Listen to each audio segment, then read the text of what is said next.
안녕하세요. 웃음을 주는 따뜻한 상담사 웃다입니다. 음, 오늘 상태 정말 심하네요. 눈썹이 정말 너무 없다. 근데 여러분 어차피 제 눈썹 보려고 들어오시는 거 아니니까 이해해 주세요. 지난번에 MBTI 영상 올렸는데 역시 그 관심들이 뜨거우신 것 같아요. 재미있게 보신 것 같아요. 그 MBTI를 하면 항상 늘 듣는 말이 있어요. "나는 중간이다. 나는 바뀌었다." 이런 말. "난 내 유형 모르겠다." 이런 말. 그런데 우리가 이론적으로 좀 하나 짚고 넘어가야 될 게 있는데 어 원래 그 MBTI는 바뀐다라는 개념이 존재하지 않아요. 그리고 '가운데다. 중간이다.'라는 것도 사실 좀 주의 깊게 생각해 볼 필요가 있거든요. 우리가 인터넷에서 검사하는 무료 검사 있잖아요. 그건 사실 MBTI가 아니에요. 네리스라고 하는 성격 유형 검사일 수도 있고 또 그 외에 뭐 다른 것 기타 등등 짬뽕 해 가지고 MBTI를 유추해 볼 수 있는 어떤 그런 짬뽕의 검사지 정식 MBTI 검사가 아니거든요. 정식 검사는 유료 돈 내야 돼요. 돈이 들어가야 정식 검사를 받을 수 있어요. 그리고 그렇게 검사를 받으신 다음에 그게 딱 나왔다고 해서 '어 이거 나구나.' 이렇게 할 수가 없어요. 그런 걸 1차 검사라 하거든요. 그것은 1차 검사에 불과합니다. 이게 딱 나왔으면 그걸 가지고 상담사하고 해석 상담을 진행하면서 이것이 내가 맞는지 확인하는 절차를 가져요. 그래서 아니다 하면 그 1차 검사는 가유형에 불과한 것일 수 있어요. 해석 상담을 거치고 그다음에 그 이상으로 더 정확하려면 워크숍 같은 데서 어떤 그룹 토의 등을 통해서 이야기를 나눠요, 같은 유형의 사람끼리. 근데 유독 '나랑 좀 안 맞는다.'라는 생각이 들 수 있어요. 그러면 그건 이제 잘못 찾은 거죠. 가유형인 거예요. 그다음에 또 직업 유형이라는 게 있어요. 예를 들어서 내가 뭐 MBTI가 T야. 그러니까 사고형인데 상담사의 직업이 그러면 되게 F처럼 살아요. 이러면서 이제 검사하면 F가 나올 수가 있어요. 요런 게 이제 직업 유형이죠. 그다음에 또 스트레스를 받았을 때 가유형이 나올 수가 있는데 스트레스를 받게 되면 검사가 사실 제대로 잘 이루어지지가 않아요. 특히 우울이나 이런 게 있을 때는 안 되는 겁니다. 그리고 또 연애할 때도 원래 MBTI 검사가 자기 참 유형으로 잘 나오지 않아요. 평소랑 내 다른 모습이 또 나와지기 때문에 음 그래서 잘 나오지 않아요. 그래서 연애를 막 시작했거나 스트레스 있거나 회사에 막 정착하는 단계에 있거나 뭐 수험생이거나 요럴 때는 별로 검사를 권장하지 않습니다. 왜냐면은 여러분 그 MBTI는 사실 위계 표가 있거든요. 1위 기능, 2위 기능, 3위 기능, 4위 기능 이렇게 순위가 있어요.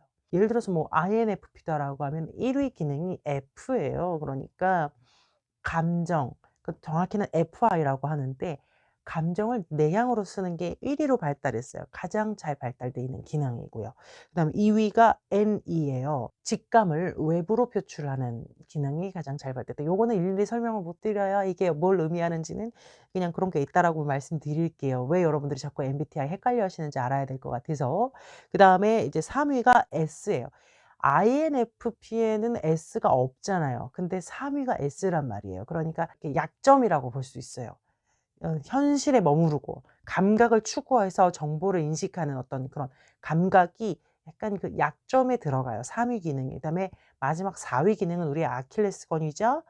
나의 열등 기능이라고 할 수 있는 건데 INFP에게 있어서 열등 기능은 T예요. 정확히는 T이라고 해요. T를 외부로 표출하는 것, 사고를 외부로 표출하는 것. 그러니까 논리를 말하고 비판을 할 수 있고 요런 것들. 조직하고 요런 것들이 이제 열등 기능이에요. INFP가 가장 못하는 것이 T이다. 이렇게 보시면 되는 거예요.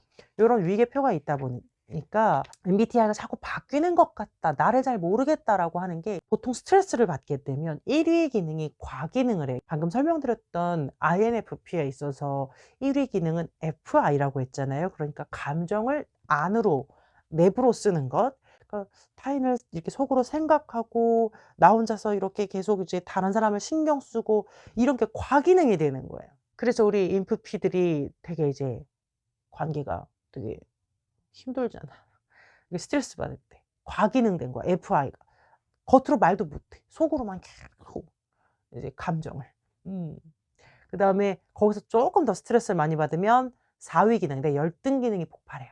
차라리 1위 기능이 과기능할 때가 낫지. 열등 기능이 폭발하면은 이제 열등 기능이 이제 T이잖아요. 이게 갑자기 이제 컨트롤이 되지 않는 상태로 폭발되다 보니까 갑자기 이제 사고형을 외부로 표출하면서 타인을 향해서 좀 과도하게 비난하고 비판하고 인연 끊어 버리고 이제 이렇게 갑자기 될 수 있는 거예요. 그러다 보니까 '아 내가 과연 인프피가 맞아?' 이런 생각이 당연히 들 수 있겠죠. 그러니까 헷갈리는 거예요, 내 유형이. 그리고 이제 유료로 검사를 하게 되면은 그래프가 있는데 여기가 뭐 E다, 여기가 I다. 그러니까 내향, 외향 이렇게 됐을 때 그래프가 있어요. 내가 여기에서 쪼끔 이쪽으로 가 있는 거야. 요만큼이 I인 거야. 그러니까 "선생님 저는 균형이 되게 잘 맞나 봐요. 되게 중간으로 잘 타고난 것 같아요." 이렇게 생각하실 수가 있는데 정말, 정말 너무나도 송구하고 죄송하지만 그게 아니라 자신의 어떤 유형을 자신의 선호도를 잘 발견하지 못했고 잘 발달시키지 못했다라고 볼 수가 있어요. 아직 나를 못 찾은 거예요. 어디가 이제 제일 좋은 점수냐면요. 여기 약간이라고 말하죠. 약간, 약간 I다, 뭐 약간 E다 요렇게 나오면 사실은 내가 뚜렷하게 찾지 못한 상태다라고 할 수 있고요. 그다음에 이제 보통이라는 구역이 있어요, 보통. 여기에 나오면 이제 괜찮아. 그럼 또 찾은 거예요. 그다음에 높음이 있어요, 높음. 뚜렷함. 뚜렷하게 내가 그 성향이다. 요거 좋죠. 이제 확실히 찾은 거예요. 근데 여기 뒤에 이제 30점 만점이거든요. 30점 거의 가까이 가는 매우 뚜렷함이었어요. 요것도 문제가 있어요. 그러니까 뭐든 투머치하면 안 돼. 그거 약간 너무 30 거의 가까이 갔다 이러면 성격적으로 '성격 장애인가?'를 살짝 의심해 볼 수도 있는 점수.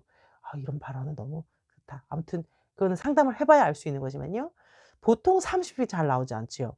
너무 안 나왔거나 너무 많이 나온 거는 문제가 있는데 유추해 볼 수가 있는 거죠. 보통이나 뚜렷함 요 정도로 나오시는 것이 잘 찾은 것이다. 물론 이것도 제대로 뭐 참유형을 못 찾고 가유형으로 그렇게 나온 경우가 있지만요. 저 같은 경우는 검사를 했을 때 S가 되게 뚜렷하게 나왔거든요. 저는 평소에 이렇게 상상을 안 합니다, 상상을. 상상력이 없어 되게 현실적이에요. 조언도 되게 현실적으로 해요. 막 꿈과 희망 심어 주는 거 저 진짜 질색하잖아요. 저는 여러분들에게 희망을 드리지 않는데 여러분 스스로 희망을 발견해. 그러니까 저는 안 드렸거든요. 저는 위로나 이런 걸 좀 잘 안 드렸어. 근데 스스로 받더라고. 좀 감사해. 근데 어쨌든 간 저는 되게 지극히 뚜렷한 S예요. 다른 거는 다 점수가 애매하거든요. 근데 S하고 N 그러니까 감각하고 직관이 되게 뚜렷한 성향으로 나뉘어요. 그런데 최근에 알게 된 사실 저는 N이었던 것 같아요. 음.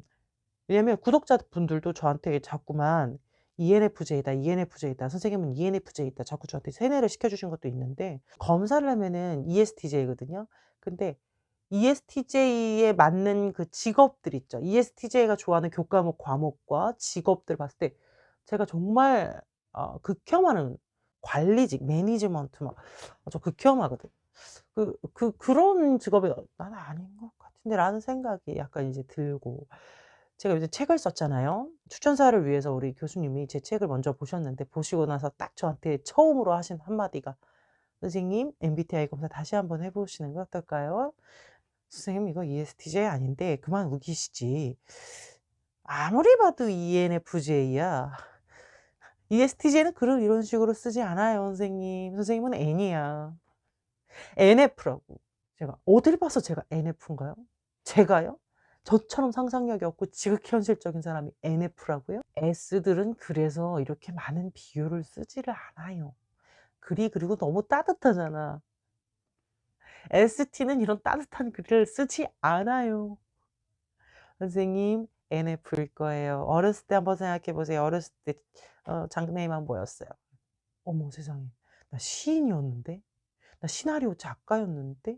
나 작곡가였는 어머 빼박이잖아. N들이 갖는 직업이거든요. 아 N이구나. 그거를 평생 모른 척하고 ST로 살았어요. 되게 있어 보이는 척. 분석적이고 날카로운 척하면서 ST로 살았다. 그런데 여러분 자기의 참 유형을 가리지는 못한다고 해요. 결국에는 아무리 감추려고 해도 튀어나온다. 티가 난다. 그래서 내가 찾은 유형이 과연 나의 참 유형인지 아닌지는 다양한 방법으로 확인해 볼 수 있어요. 내 유형의 사람들을 만나면서 '과연 나랑 비슷한가?' 이런 걸 볼 수가 있고, 그다음에 해석 상담을 통해서 알 수가 있고, 그다음에 아까 제가 말씀드린 것처럼 어울리는 직업 같은 걸 봤을 때 '내가 선호하는 직업인가? 과연 내가 그 일을 한다면 마음이 편할까?' 이런 것들을 한번 상상해 보세요. 이런 식으로 우리가 한번 체크를 해볼 수가 있어요. 그래서 여러분들이 지금 현재 알고 있는 유형이 곧 나는 아닐 수 있다. 그리고 설령 그게 맞다고 해도 MBTI라는 거는 나를 알아가는 도구죠.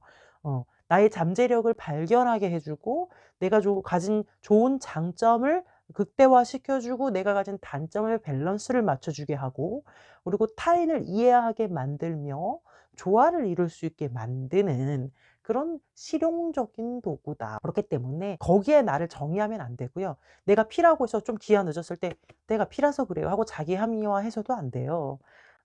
밸런스를 맞춰야죠. P도 J가 다 있거든요. 30에 치우치면 병이라고 했잖아요.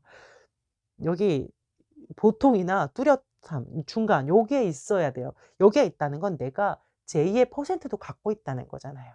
책임을 가지고 할 일을 할 수 있지. 언제까지나 내가 MBTI 핑계를 대서는 안 된다라는 것, 그리고 MBTI를 가지고 타인을 규정하고 이렇게 폴더에 넣기 식으로 타인을 막 함부로 판단해서는 안 된다는 거예요. 그렇게 하면 타인에게 상처를 줄 수 있고 타인의 잠재력을 제한할 수 있어요. 그리고 그게 진짜 유형인지 아닌지도 모르면서 나를 찾아가는 여정, 나를 찾아가는 검사, 나를 찾아가는 도구에 불과한 것이다. 설령 나를 확실히 알았다고 해도 그것은 나를 설명하는 데 한 30% 정도밖에 도움을 주지 못한다. 왜냐하면 세상에 MBTI만 존재하는 게 아니잖아. 뭐 애니어그램 뭐 이런 것도 다 합쳐 가지고, 저는 애니어그램이 3 번이거든요. 그러니까 ENFJ에다가 애니어그램 3 번이 들어가. 그러니까 되게 ESTJ 같이 보여지는 거예요. 되게 성취주의적이거든요, 3 번이. 또 그것만 있겠어요? 디스크가 있어요. 그것만 있겠어? TCI가 있어요, TCI. 요런 거 다 짬뽕해서 나를 설명할 수 있는 거지, 이렇게 MBTI 하나, 난 인프피 그거 하나로 나를 다 설명할 수가 없죠. 그러니까 당연히 '나 이거 아닌 것 같은데. 나 중간인데.' 하고 헷갈릴 수밖에 없는 것 같아요. 너무 MBTI에 과몰입하지 마시고 다양한 검사 통해서 충분히 나를 다방면으로 알아보시면 나를 알아가는 데 충분히 도움되신다. MBTI는 고작 30% 정도 알려주는 것이다라고 생각하시면 될 것 같아요. 우리 다음 시간 바로 이어서 들어갈게요. 여러분들이 요청해 주셨던 N하고 S, T하고 F, J하고 P 차이와 서로를 바라보는 시선에 대해서 말씀드릴게요. 다음 시간에 뵙겠습니다.